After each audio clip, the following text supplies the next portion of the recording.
नमस्कार, आप देख रहे हैं आपका अपना युग करवट न्यूज चैनल। आपके साथ मैं हूं शोभा भारती। पेश है आज का हमारा न्यूज बुलेटिन। आइए नजर डालते हैं आज की हेडलाइंस पर। भाजपा नेता के बेटे ने पुलिस पर तानी पिस्टल। गंभीर विराट विवाद पर उत्तर प्रदेश पुलिस का ट्वीट। और कांग्रेस में प्रांतीय अध्यक्ष नसीमुद्दीन ने किया गाजियाबाद का दौरा। खोड़ा में अजीब ही वाकया हुआ है। यहाँ दो लड़कों ने पुलिस वालों पर ही पिस्टल तान दी। इनमें से एक भाजपा की मंडल अध्यक्ष का बेटा बताया जा रहा है। पुलिस ने दोनों आरोपियों को गिरफ्तार कर लिया है। इन पर पहले भी पुलिस पर हमला करने का आरोप है। बुलेट बाइक पर सवार होकर जा रहे भाजपा नेत्री के बेटे और उसके दोस्त को पुलिस ने चेकिंग के लिए रोका तो उन्होंने पुलिस पर ही पिस्टल तान दी।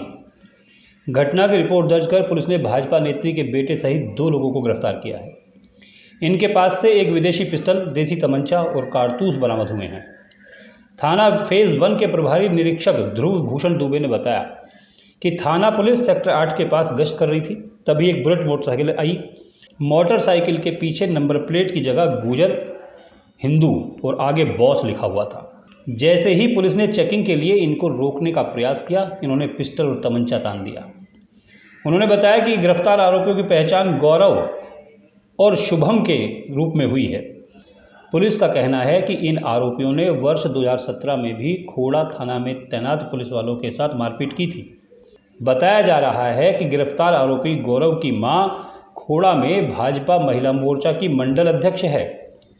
ये भी बताया जाता है कि आरोपी को छुड़वाने के लिए भाजपा के कई नेताओं ने पुलिस पर दबाव बनाने का प्रयास किया, लेकिन पुलिस ने उनकी नहीं सुनी। ब्यूरो रिपोर्ट, युग करवट। उत्तर प्रदेश के डीजीपी रहे पूर्व आईपीएस देवेंद्र सिंह चौहान की खेल जगत में एंट्री हो गई है। उनको यूपी क्रिकेट एकेडमी का निदेशक बना दिया गया है। चौहान खुद भी क्रिकेटर रह चुके हैं। उत्तर प्रदेश के पूर्व आईपीएस अधिकारी और पूर्व डीजीपी डीएस चौहान की खेल में एंट्री हो गई है। उनको उत्तर प्रदेश क्रिकेट एसोसिएशन में निदेशक बनाया गया है। 1988 बैच के आईपीएस अधिकारी देवेंद्र सिंह चौहान प्रदेश में डीजी विजिलेंस का पद भी संभाल चुके हैं। वो 2 बार केंद्रीय प्रतिनियुक्ति पर रहे हैं। मूल रूप से मैनपुरी के निवासी डॉक्टर देवेंद्र सिंह चौहान का जन्म 20 मार्च 1963 को महाराष्ट्र के सतारा में हुआ था। उनके पिता शिवराम सिंह चौहान सतारा सैनिक स्कूल में शिक्षक थे। डॉक्टर चौहान ने एमबीबीएस की पढ़ाई की है। 88 बैच के आईपीएस अधिकारी हैं और 2006 से 2011 तक और फिर 2016 से 2020 तक 2 बार केंद्रीय प्रतिनियुक्ति पर रहे हैं। बीते दिनों वे केंद्रीय प्रतिनियुक्ति पर सीआरपीएफ में आईजी के पद पर तैनात थे। छत्तीसगढ़ में नक्सलियों के विरुद्ध कई ऑपरेशन के अगुवा रहे चौहान को राज्य सरकार ने केंद्र से वापसी के बाद फरवरी 2020 में डीजी इंटेलिजेंस का पद दिया था। डॉक्टर चौहान आगरा, गाजियाबाद, बुलंदशहर, सहारनपुर, रामपुर समेत प्रदेश के कई बड़े जिलों में एसएसपी रह चुके हैं। ब्यूरो रिपोर्ट, युग करवट। कांग्रेस के प्रांतीय अध्यक्ष नसीमुद्दीन आज गाजियाबाद में रहे। उन्होंने कोऑर्डिनेटर कमेटी के साथ बैठक की, साथ ही कार्यकर्ताओं को जरूरी दिशा निर्देश दिए। ये दृश्य गाजियाबाद में कांग्रेस का मेयर का चुनाव लड़ रही प्रत्याशी पुष्पा रावत के चुनाव कार्यालय का है। यहाँ कांग्रेस के प्रांतीय अध्यक्ष नसीमुद्दीन सिद्दीकी पार्टी के कार्यकर्ताओं से मिल रहे थे। उन्होंने कांग्रेस के चुनाव कार्यालय पर कोऑर्डिनेशन कमेटी की बैठक भी ली। बैठक में उन्होंने कांग्रेसियों को जरूरी दिशा निर्देश देते हुए पार्टी उम्मीदवार पुष्पा रावत को जिताने की बात कही। भाई कह रहे थे कि जितना वोट आपने 2022 में पिछले साल विधानसभा के चुनाव में दिया, इससे ज्यादा वोट आप समाजवादी पार्टी को नहीं दे सकते। नतीजा क्या है? और जब कांग्रेस को वोट देते थे तो पूरे हिंदुस्तान में भारतीय जनता पार्टी के 1984 से 1989 तक 2 एमपी होते थे, बाकी सबकी जमानत जब्त। फिर खड़े हो जाओ, कोई नारा हमको ऐसा नहीं लगाना कि लोगों को मौका मिले, जोश में रहना है, नारा लगाना, आपको उकसाया जाएगा ताकि और नहीं पुलिस ही आपको परेशान करे। पुलिस भी बहाना ढूंढ रही है, प्रशासन भी आपको हराने में लगेगा, इसलिए आपको ही अपनी हालत बदलनी होगी। इस अवसर पर पूर्व मंत्री सतीश शर्मा, दीपा कौल, विजेंद्र यादव, लोकेश चौधरी, पवन दीक्षित, संजीव शर्मा, नसीम खान, सुरेंद्र शर्मा, नरेंद्र राठी, सतीश त्यागी, सुशांत गोयल, राजेंद्र शर्मा, एहसान अली, सलमान मंसूरी, लालमन आदि मौजूद रहे। ब्यूरो रिपोर्ट, युग करवट। आईपीएल के एक मैच में विराट कोहली और गौतम गंभीर के बीच झड़प हो गई थी। इसको लेकर उत्तर प्रदेश पुलिस ने ट्वीट किया है। पुलिस ने लिखा है कि हमारे लिए कोई भी मसला विराट और गंभीर नहीं है।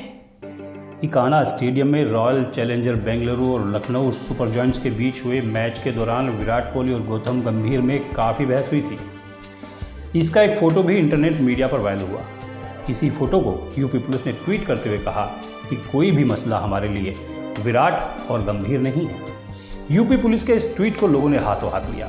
ये ट्वीट जमकर वायरल हो रहा है और चर्चा का विषय बना हुआ है। क्रिकेट ग्राउंड में हुए विवाद का वीडियो कुछ लोगों ने यूपी पुलिस को टैग करके ट्वीट किया था। इस बहस को चुटकुले अंदाज में लेते हुए यूपी पुलिस ने ट्वीट किया कि कोई भी मसला हमारे लिए विराट और गंभीर नहीं है। किसी भी आकस्मिक परिस्थिति में तुरंत 112 डायल करें।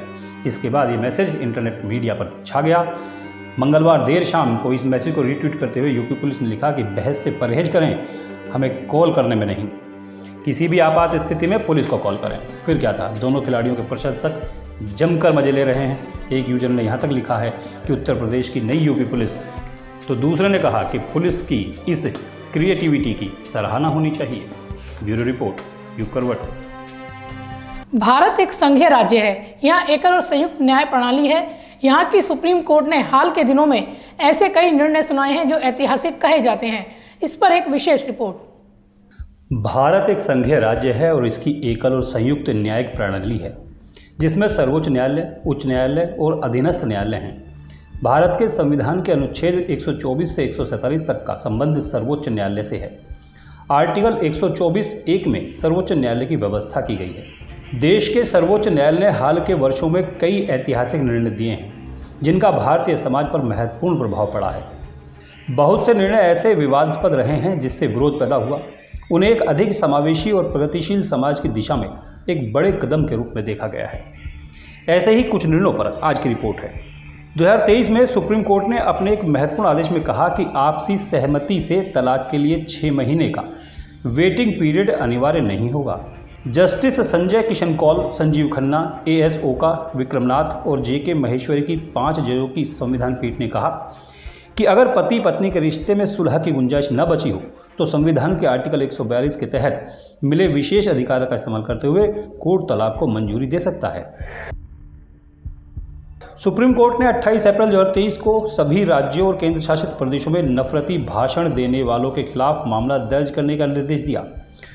उच्चतम न्यायालय ने इस मामले में फैसला सुनाते हुए कहा कि भले ही कोई शिकायत दर्ज की गई हो या नहीं, लेकिन प्रशासन को मामला दर्ज करना ही पड़ेगा। जस्टिस KM जोसेफ और BV नागरत्ना की पीठ ने नफरत फैलाने वाले भाषणों पर यह आदेश दिया था। सुप्रीम कोर्ट ने चेतावनी भी दी कि मामले दर्ज करने में किसी भी प्रकार की देरी अदालत की अवमानना मानी जाएगी। इसके अलावा सुप्रीम कोर्ट की 5 न्यायाधीशों की संविधान पीठ ने मोदी सरकार के नवंबर 2016 में 500 रुपये और 1000 रुपये के नोट को बंद करने के फैसले की वैधता को चुनौती देने वाली तमाम याचिकाओं पर अपना फैसला सुनाया था। शीर्ष अदालत ने सरकार के फैसले को बरकरार रखा और इन सभी याचिकाओं को खारिज कर दिया था। 17 अप्रैल 2023 को सुप्रीम कोर्ट ने कहा कि केंद्र और राज्य सरकारें प्रवासी श्रमिकों को केवल इस आधार पर राशन कार्ड देने से मना नहीं कर सकती कि राष्ट्रीय खाद्य सुरक्षा अधिनियम के तहत जनसंख्या अनुपात सही तरह से नहीं रखा गया है। न्यायमूर्ति MR शाह और न्यायमूर्ति असदुद्दीन अमुल्ला की पीठ ने कहा कि हर नागरिक को कल्याणकारी योजनाओं का लाभ मिलना ही चाहिए। इनकम टैक्स विभाग के टैक्स चोरी छापेमारी तलाशी अभियान को लेकर भी सुप्रीम कोर्ट ने करदाताओं को बड़ी राहत दी। सुप्रीम कोर्ट ने साफ किया कि अगर तलाशी के दौरान कोई ठोस सबूत नहीं मिलते हैं तो इनकम टैक्स एक्ट के सेक्शन 153A के तहत करदाता की इनकम को नहीं बढ़ाया जा सकता। फैसले में कहा गया कि आयकर कानून की धारा 153 के तहत जिन मामलों में असेसमेंट पूरा हो चुका है उन्हें आयकर विभाग फिर से नहीं खोलेगा। चुनाव आयुक्त की नियुक्ति पर भी सुप्रीम कोर्ट ने 3 मार्च को ऐतिहासिक फैसला सुनाया था, जिसमें कहा गया कि मुख्य चुनाव आयुक्त और चुनाव आयुक्तों की नियुक्ति के लिए एक पैनल बनेगा। इस पैनल में प्रधानमंत्री, सुप्रीम कोर्ट के मुख्य न्यायाधीश, लोकसभा के नेता प्रतिपक्ष शामिल रहेंगे। सर्वोच्च न्यायालय की संविधान पीठ ने 7 नवंबर 2022 को आर्थिक रूप से कमजोर वर्ग को शिक्षा और सरकारी नौकरियों में 10% आरक्षण की व्यवस्था को वैध करार दिया था। ये फैसला तत्कालीन प्रधान न्यायाधीश जस्टिस UU ललित की अध्यक्षता वाली 5 जजों की बैठक ने 3-2 के बहुमत से सुनाया था। सुप्रीम कोर्ट ने कहा था कि केंद्र सरकार का आरक्षण देने का फैसला संविधान का उल्लंघन नहीं करता है। 1993 में मुंबई बम विस्फोट मामले में सुप्रीम कोर्ट में सुनवाई हुई। कोर्ट ने कहा कि 25 साल की सजा पूरी होने के बाद गैंगस्टर अबू सलेम की रिहाई होगी। अबू सलेम ने कोर्ट से 2027 में रिहाई करने की मांग की थी। इस पर सुप्रीम कोर्ट ने इनकार कर दिया। सलेम पुर्तगाल में 4 साल की सजा काट चुका है। भारत में 25 साल की सजा की अवधि 10 नवंबर 2030 को समाप्त होगी और 2030 तक उसको जेल में रहना पड़ेगा। सुप्रीम कोर्ट ने 11 नवंबर को पूर्व प्रधानमंत्री राजीव गांधी हत्याकांड के मामले में सभी 6 दोषियों की रिहाई का आदेश दिया। न्यायमूर्ति BR गवई और BV नागरत्ना की पीठ ने फैसला सुनाते हुए कहा कि दोषी पेरारीवलन की रिहाई का आदेश इस मामले में अन्य दोषियों पर भी लागू होता है। बता दें कि 2022 में ही शीर्ष अदालत ने 18 मई को पेरारीवलन को रिहा करने का आदेश दिया था। ब्यूरो रिपोर्ट, युग करवट। तो आज के लिए बस इतना ही। गाजियाबाद और देश विदेश की खबरों के लिए देखते रहिए युग करवट और पढ़िए आपका अपना युग करवट न्यूज़पेपर। युग करवट चैनल को लाइक करें, सब्सक्राइब करें और कमेंट जरूर करें। आपके कमेंट हमारे लिए महत्वपूर्ण हैं। नमस्कार।